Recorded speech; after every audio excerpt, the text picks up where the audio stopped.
Assalamualaikum warahmatullahi wabarakatuh. Berjumpa kembali di segmen ketiga untuk modul 10.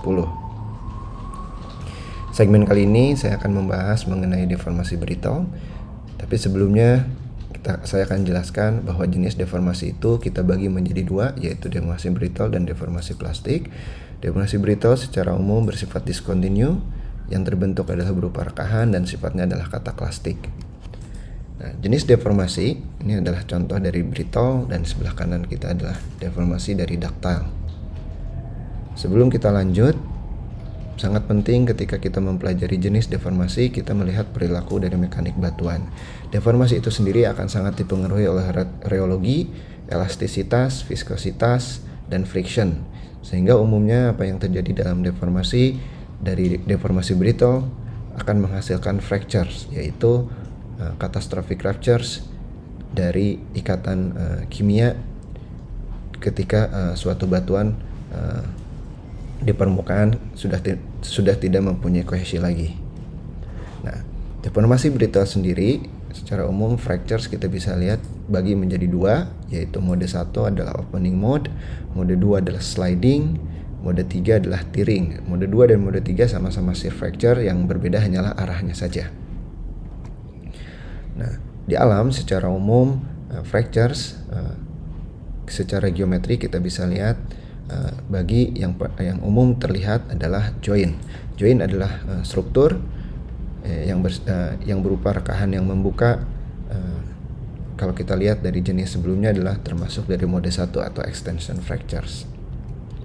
Nah, selain rekahan atau selain joint, yang umum kita lihat lagi adalah sesar. Sesar secara umum adalah rekahan yang bergerak. Ketika kita melihat sesar berdasarkan Andersonian, sesar bisa dibagi menjadi 3 dengan melihat dari prinsipal stressnya. Kalau sigma 1 adalah paling besar dan sigma 3 adalah paling kecil gayanya, kita bisa lihat bahwa ketika sigma 1 atau yang paling besar adalah berada di vertikal, kita akan menamakan ini sebagai normal fault, atau Anderson mengklasifikasikan ini adalah sebagai normal fault. Sedangkan apabila sigma 1-nya horizontal tetapi sigma 3-nya vertikal, kita namakan adalah sesar naik. Dan yang terakhir, apabila sigma 1 tetap horizontal dan sigma 3-nya di horizontal, kita namakan adalah strike slip. Nah, sesar juga kita bisa lihat dari posisi blok, hanging wall dan footwall.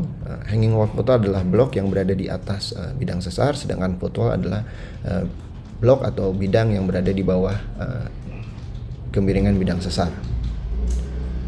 Jadi secara pembagian blok hanging wall footwall kita bisa bagi menjadi 3, sesar normal, sesar naik, dan sesar geser. Nah, penjelasannya adalah sebagai berikut ini. Ini adalah contohnya hanging wall relatif turun terhadap footwall, kita namakan sesar normal. Apabila hanging wall relatif lebih naik dari footwall, kita namakan sesar naik. Ini secara Andersonnya. Dan apabila blok di salah satu seberang relatif bergerak ke arah kiri atau kanan, kita namakan strike slip. Contohnya kalau misalnya bloknya relatif bergerak ke arah kanan, kita bilang adalah dextral. Sedangkan kalau bergerak ke arah kiri, kita bilang adalah sinistral. Oke. Di alam, untuk melihat atau mempelajari pergerakan sesar, kita juga bisa melihat dari cermin sesar atau yang pada umumnya terdapat pada bidang sesar. Nah, gores garis atau cermin sesar ini umum kita bilang adalah silicon side. Nah, jadi dari slip direction ini kita bisa lihat arah pergerakan sebenarnya dari sesar. Kemudian berdasarkan slip tadi, kita bisa bagi 2, yaitu deep slip dan strike slip. Deep slip adalah pergerakan sesar yang searah atau koinsiden dengan kemiringan dari sesar itu sendiri. Tetapi apabila pergerakannya searah dengan garis strike-nya, kita bilang adalah strike slip. Apabila komponennya mempunyai dua-duanya, umum kita bilang adalah oblique slip. Nah, selain dari sesar, sebenarnya di deformasi brittle kita mempunyai struktur yang bersifat ductile. Nah, bersifat ductile ini secara umum bersifat continuous. Nah, kita bilang ini adalah perlipatan. Perlipatan ini sendiri secara umum kita bisa bagi 3, monocline yang mempunyai kemiringan lapisan hanya satu arah, sedangkan anticline adalah kemiringan lapisannya saling menjauhi. Apabila kemiringan lapisannya saling mendekati, kita bilang adalah syncline. Oke, ini adalah salah satu contoh lagi dari monocline. Kemudian ini adalah contoh dari anticline. Ini adalah satu contoh dari syncline. Kemudian secara detail juga kita bisa mengklasifikasikan lipatan berdasarkan bentuk sayapnya dan kedudukan bidang sumbunya. Secara umum kita bisa melihat adanya symmetrical, fold, asymmetrical, overturn, sampai isoclinal. Kemudian apabila kita mempunyai syncline dan anticline tetapi kedudukannya radial, kita namakan adalah dome untuk anticlinal dan basin untuk synclinal.